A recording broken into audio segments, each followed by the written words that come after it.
বাংলাদেশ পাকিস্তান দ্বিতীয় ওয়ানডে নিয়ে কথা বলতে আমাদের স্টুডিওতে আছেন জাতীয় দলের সাবেক ক্রিকেটার মুশফিক বাবু। মুশফিক ভাই, আপনাকে স্বাগত জানাচ্ছি স্টুডিওতে। ম্যাচটা তো নিশ্চয়ই দেখেছেন, বাংলাদেশ পাকিস্তানের দ্বিতীয় ওয়ানডেটা আসলে বাংলাদেশ বড় ব্যবধানে হেরেছে, কিন্তু তার চেয়েও বড় বেশি আলোচনার কেন্দ্রে দাঁড়িয়েছে সালমান আলী আগার আউটটা মনে হয়। আমরা আসলে সামাজিক মাধ্যমও যদি দেখি বা বিভিন্ন আন্তর্জাতিক গণমাধ্যমগুলোতেও আসলে এটা নিয়ে নিউজ হওয়া শুরু হয়েছে। আপনার কাছে আসলে কি মনে হয়েছে আউটটাকে নিয়ে? ধন্যবাদ আপনাকে। আসলে যেভাবে আউটটা হয়েছে, ইন্টারাপ্ট দ্য বল, আপনার এমনি যদি একটা ব্যাটসম্যান আটকায় দেয়, সে উইকেটের সামনে থাকে বা বোলারকে ধরতে অসুবিধা করে, সেক্ষেত্রে আপিল করলে আউট হয়ে যায়। কিন্তু আবার অন্যদিকে দেখা আমাদের মনে হয়েছে যে সালমান বলটা তুলে দেওয়ার চেষ্টা করছিল, যেখানে মানে স্পোর্টসিপ ম্যান যদি হয় তাহলে কিন্তু আবার আপিল না করলেও পারত। কিন্তু খেলার মুভমেন্টটা অন্যরকম ছিল, কারণ আমাদের যেভাবে আমরা বোলিং করেছি আজকে, ভালো একটা পার্টনারশিপ হয়ে গিয়েছিল প্রথমেই আজকে খেলাটা হয়ে গেছে যে পাকিস্তান যেভাবে ব্যাটিং করেছে সেখানে আমরা হেরে গেছি, আবার আমরা যেভাবে ব্যাটিং করেছি সেখানে আমরা হেরে গেছি। এই দুই জায়গায় দেখেন ওপেনিং পার্টনারশিপে আমাদের খেলার রেজাল্ট একদম টোটালি, কারণ তাদের প্রথম পার্টনারশিপে 100 রানের পার্টনারশিপ, আর আমাদের প্রথম মানে ওপেনিং পার্টনারশিপে খুবই কম ছিলাম। তো এটা আসলে কথা দুই দিকেই বলা যাবে যে মিরাজ হয়তো ঠিক করেছে, আবার মিরাজ না করলেও পারত। হ্যাঁ, তো আসলে এরকম খেলা তো হবে, কারণ এইভাবেই চলবে, কেউ করবে কেউ করবে না। হ্যাঁ, তবে আমার কাছে মনে হয় না করলেও পারতো, কারণ কি হয়েছে, না করলে কিভাবে হতো, আউট তো করতে পারতো। প্রথমবার মানে যখন রিজওয়ান যখন বলটা আসলে পুশ করলেন, তখন মনে হচ্ছিল যে সালমান আগা একটু মানে মিরাজ যেন বলটা না ধরতে পারেন ওই রকম একটা ব্যারিকেড দেওয়ার চেষ্টা করছেন যেন একটা রান বের হয়ে আসে। তো সেই জায়গায় কিন্তু মিরাজ সফল ছিলেন, বলটা আটকিয়েছেন, কিন্তু মানে সালমান আগা তখন আর তিনি ক্রিজে ব্যাক করেননি। সেই জায়গায় ক্রিজে ব্যাক না করার সেই সুযোগটা কিন্তু মিরাজ কাজে লাগিয়েছে। এটা আসলে এখানে মানে যেই বিতর্কটা তৈরি হয়েছে, সেই বিতর্কটা আসলে কতটুকু যৌক্তিক আপনার কাছে মনে হয়?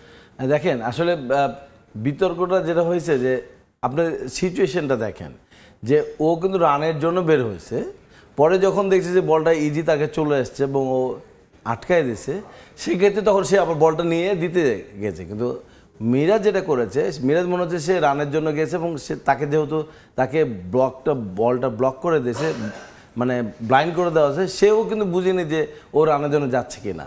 তো মিসআন্ডারস্ট্যান্ডিং একটা হয়েছে, বাট আমার মনে হয় যে এটা না করলেও পারতো, আবার একদিক থেকে করেছে আউট করার জন্য। এই ধরনের বিতর্কটা আসলে বাংলাদেশের সঙ্গে বেশি হয় কিনা? আমরা টাইম আউটের একটা ঘটনা দেখেছিলাম আগেও। আসলে দেখেন, বাংলাদেশকে নিয়ে বেশি কথা হয়, অন্য দেশ হলে বলতো এটা ঠিক আছে, কারণ আমরা চ্যাপেলকেও দেখেছি আন্ডারআর্ম বল করতে। তো এইগুলো সময় চলে যায় এবং এগুলো সিলি জিনিস। তবে আমার মনে হয় ইন্ডিয়া না করলেও পারতো, আপিল না করলেও পারতো, কী হতো এমন। আমরা তো যেভাবে তারা, তবে ওই সিচুয়েশনটা অন্যরকম ছিল, কারণ আমাদের তারা খুব রিজন এবং সালমান খুবই ভালো ব্যাটিং করছিল। তো ওই জায়গায় আউট করাতেই কিন্তু রান 350 থেকে 275 হয়েছে, নাহলে কিন্তু রান আরও বেশি হতে পারতো। একটা বিষয় আসলে এই ধরনের ইনসিডেন্টগুলোর কারণে আসলে মানে দ্বিপাক্ষিক সম্পর্কে আসলে কোনো প্রভাব ফেলে কিনা? আমরা পাকিস্তানের সঙ্গে বাংলাদেশের সাম্প্রতিক সময়ের কথাও যদি বলি, খুব ভালো একটা সম্পর্ক তৈরি হয়েছে। বিশ্বকাপ ইস্যুতে পাকিস্তান আমাদের পাশে এসে দাঁড়িয়েছে। তো ওই একটা সম্পর্কে কোনো ধরনের প্রভাব পড়বে কি মনে হয় আপনার? না, আসলে খেলাটা না খেলার মধ্যে থেকে যায়, এই মাঠের মধ্যে থেকে যায়, আমার মনে হয় এটা বাইরে যাবে না। তবে এই খেলার পরে তো দেখলাম যে সবার মধ্যে সবাই একটা সুন্দর, আর আমাদের সঙ্গে পাকিস্তানের প্লেয়ারদের সবাই একটা আন্ডারস্ট্যান্ডিং আছে, কারণ আমরা সবাই পিসিএল খেলতে যাচ্ছি, ওখানে যাই এবং আপনি দেখবেন সব প্লেয়ারদের সঙ্গে একটা, তারা আমাদের বিপিএল খেলতে আসে। তো অনেক একটা ভালো আন্ডারস্ট্যান্ডিং আছে, তারা আমাদের সঙ্গে অনেক ম্যাচ খেলে, আমরা যাই। সো এইটা আমার মনে হয় ওই অত বাইরে যাবে না, যেটা আমাদের খেলার মধ্যে একটা মাঠের মধ্যে শেষ হয়ে যাবে। সালমান আলী আগা কিন্তু খুব একটা রাগ প্রকাশ করেছেন মাঠের মধ্যেই, তিনি হেলমেট ছুঁড়ে মেরেছেন, গ্লাভস ছুঁড়ে মেরেছেন, এটার জন্য শাস্তিও হয়তো বা হতে পারে। রাইট রাইট রাইট আপনার কোড অফ কন্ডাক্টে অবশ্যই আপনি যাই হোক সেটা আপনি শো আপ করতে পারবেন না, এটা রুলস অ্যান্ড রেগুলেশন। তো এখন যেটা হচ্ছে ম্যাচ রেফারি অবশ্যই এটা দেখবে, কারণ যেটা হয়েছে, কারণ ও তো ইলিগেল কিছু করেনি, সে তো আপিল করেছে, বল বাইরে ছিল, ইন্টারাপ্ট করছে, সে আউট করে দিয়েছে। আপনাকে তো বলেনি যে আমাকে বলটা তুলে দাও, তাই না? সে তো বলেনি। মাঠে একটু অতিরিক্ত অ্যাগ্রেশন তো খুবই বেশি, কারণ তার একটা ভালো মোমেন্টাম ছিল, সে হয়তো সেঞ্চুরি মারার দৌড়ঝাঁপে ছিল এবং আগের ম্যাচগুলোতে রান করেনি। সো এই জন্যই মনে হচ্ছে তার কাছে অ্যাগ্রেসিভ হয়ে গেছে, বাট এটা মাঠের মধ্যে করা উচিত না। পাশাপাশি যদি একটু বলি যে বাংলাদেশের ম্যাচটা নিয়েও যদি একটু আলোচনা করি, এই আগের ম্যাচের পারফরমেন্স আর পরের ম্যাচে একেবারেই উল্টো হয়ে গেল। একদম যেমন সমান সমান হয়ে গেছে। যেমন পাকিস্তান গত ম্যাচে 114 করেছিল, আজকে আমরা 114 করেছি। অ্যাকচুয়ালি আমাদের যে রান রেটটা ছিল 275, সেটা কিন্তু প্রথম দিকে মনে হয়েছে যে চেজেবল, কারণ উইকেট যে ছিল। কিন্তু আমাদের প্রথম 3 উইকেটে এই ঝড় বৃষ্টি হওয়ার আগে যে 3টা উইকেট পড়ে গেছে, এই 3টা উইকেট পড়ে যাওয়াতে আমাদের মোরাল ডাউন হয়ে গেছে একদম। কারণ আপনার এই যে যখনই বড় রান চেস করতে যাবেন, তখন আপনাকে ওপেনারদের একটা আপনার ভালো পারফরমেন্স লাগবে, পার্টনারশিপ লাগবে, সেখানে আমরা করতে পারিনি। আমরা 3টে উইকেট দেখবেন যে মাত্র 2 ওভারের মধ্যে পড়ে গেছে। তো এই ব্যাকআপটা মিডল অর্ডার এসে করা কঠিন, বা লোয়ার, কারণ আমাদের লোয়ারে কিন্তু নাই। কারণ নাই মানে কি, আমরা অলরাউন্ডার নিয়ে খেলছি না আজকে এই আমাদের এই টুরে সাইফুদ্দিন নাই। তো আমাদের যেহেতু পেস বলার অলরাউন্ডার নাই, বা ওইরকম ভালো অলরাউন্ডার নাই, সেহেতু আমাদের ব্যাটসম্যানদেরকে এটা টেনে নিয়ে যাওয়ার কথা ছিল। কিন্তু যেহেতু আমাদের প্রথমে 3টা উইকেট চলে গেছে 28-30 রানের মধ্যে, তখন আবার এই ঝড়ের মধ্যে যখন আমাদের ব্যাটিং শুরু করি, তখন আমাদের 5.5 করে রান দরকার ছিল। কিন্তু এই ঝড়ে পড়ে যখন আমরা পড়ে গেছি, তারপরে কিন্তু খেলা শুরু হয়েছে, তখন আমাদের 8 করে রান চলে গেছে। তো 8 করে রান অনেক দূর খেলা, সেখানে কিন্তু কঠিন হয়ে যায়। তো সেটাও চেষ্টা করছে লিটন, হৃদয় খুব ভালো একটা পার্টনারশিপ করছিল। আর লিটন এত একটা ভালো ইনিংস খেলার পরেও এমন শটস খেলে ফেলে, আগের বলে 6 মেরেছে, পরের বলে সুইপ খেলতে যাওয়া ওঠে। তো ডিসিশন মেকিং খুবই জরুরি। তো এই জায়গায় আবার আমার কাছে মনে হচ্ছে হৃদয় আরও ভালো ক্রিকেট খেলতে পারতো, কারণ হৃদয় যে আমাদেরকে পারফরমেন্সটা দেওয়ার কথা, সেভাবে সে করতে পারছে না। ইভেন আপনার দেখেন ও বলের থেকে রান কম করছে। আমাদের এখানে কিন্তু বলের থেকে রান রেটটা যেহেতু বেশি, রান বের করতে হবে।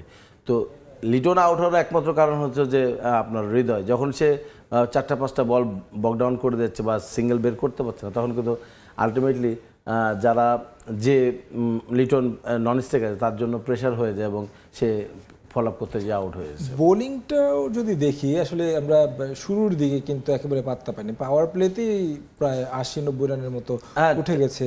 পাকিস্তানের যে নতুন ব্যাটসম্যান সাদাকাত চরম ভালো ব্যাটিং করছে, এবং বোলারদেরকে ভালো বলেও সে মারছে। আমরা দেখেছি যে গুড আপ লেন্থ ভালো বল করেছে, সে রুম করে নিয়ে মেরেছে। তো এইটা আসলে বলার কিছু করার থাকে না, তারপরেও অনেক ভ্যারিয়েশন করা উচিত ছিল। যেহেতু একটা ব্যাটসম্যান চড়া হয়ে খেলছে, যদি আমরা আগে উইকেটটা ফেলতে পারতাম, তাহলে কিন্তু অন্যরকম মোমেন্টাম আসতে পারতো। যেমন আমরা দেখেন আগের ম্যাচও ফার্স্ট ওডিআইতেও আমরা দেখেছি তারা প্রথমে জুটিতে 40-45 ছিল, তারপরে নাহিদ রানা এসে একটা সুপার স্পেল করাতে খেলার একদম মোমেন্টাম টোটালি চেঞ্জ হয়ে গেছে। তো সেটা আবার আজকেও হতে পারতো, কিন্তু আমার মনে হয় নাহিদ রানা ওই জায়গায় বল করতে পারেনি, বা ওই ভ্যারিয়েশন করতে পারেনি, বা আমরা যারা ছিলাম তারা উইকেট নিতে পারেনি। দ্যাটস ওয়াই কিন্তু রানটা অনেক বেশি হয়ে গেছে। নাকি নাহিদ রানাকে নিয়ে আসলে একটু ভালো পড়াশোনাও করেছে পাকিস্তান টিম, মানে তার দুর্বলতার জায়গাগুলো কোথায় রয়েছে সেই জায়গাগুলোও পিক করেছে কিনা? না, নাহিদ আজকে টোটালি ভালো বল করেনি। যেমন কালকে আমরা প্রথম ম্যাচে যেটা দেখেছি যে ও খুব বলকে হিট করেছে উইকেটে, এবং উইকেটে জায়গাটা খুব ভালো ছিল, যেখান থেকে বল রুম পায়নি। আজকে কিন্তু আমরা ম্যাচ দেখেছি যে রাহান বল করেছে, একই পেস করেছে, কিন্তু বল অনেক রুম ছিল, ইভেন ব্যাট সুইং করার জায়গা ছিল। তো ব্যাটসম্যান যখন ব্যাট সুইং করার জায়গা পায়, তখন কিন্তু রানটা আপনার যতই 20টা 25টা ফিল্ডার দিলেও আটকে রাখা কঠিন হয়ে যায়। নিশ্চয়ই আমরা শেষ দিকে চলে এসেছি। লাস্ট ম্যাচটা একেবারে রকম ফাইনাল ম্যাচে পরিণত হয়েছে, সিরিজের বাঁচা মরার। আসলে দেখেন, মানে বাংলাদেশের জন্য খুবই ভালো একটা অপরচুনিটি যে সবাই আসছে। পাকিস্তান টিম, তো আমরা যে পাকিস্তান টিমকে দেখেছি, সেই পাকিস্তান টিম কিন্তু নাই। এখন আপনি কয়টা পাকিস্তানি প্লেয়ারকে নাম বলতে পারবেন? কারণ খুব ভালো করে না দেখলে কিন্তু বলা যাবে না। যেমন আগের মতো অনেক দিন ধরে পাকিস্তান টিম খেলছে, এরকম খুব প্লেয়ার কম আছে, কারণ 20টা 25টা 30টা করে খেলছে, আবার চেঞ্জ হচ্ছে। তো সেই অনুযায়ী আমাদের কিন্তু একটা অনেক ভালো সুযোগ যে আমরা যদি আবার ঘুরে দাঁড়াতে পারি, কারণ আমাদের এখন সবারই কিন্তু 1-1। সো আমাদের যেহেতু হোম সিরিজ, আমরা ভালো করার অনেক সুযোগ আছে, এবং আমরা যদি এই টুর্নামেন্টটা জিততে পারি, তাহলে আমাদের জন্য অনেক ভালো হবে। নিশ্চয়ই মুশফিক বাবু, আপনাকে অসংখ্য ধন্যবাদ আমাদের স্টুডিওতে এসে সময় দেওয়ার জন্য। ধন্যবাদ আপনাকে। দর্শক, কথা বলছিলাম বাংলাদেশ দলের সাবেক ক্রিকেটার মুশফিক বাবুর সাথে। তিনি আসলে বাংলাদেশ এবং পাকিস্তানের মধ্যকার দ্বিতীয় ওয়ানডে নিয়ে আলোচনা করছিলেন।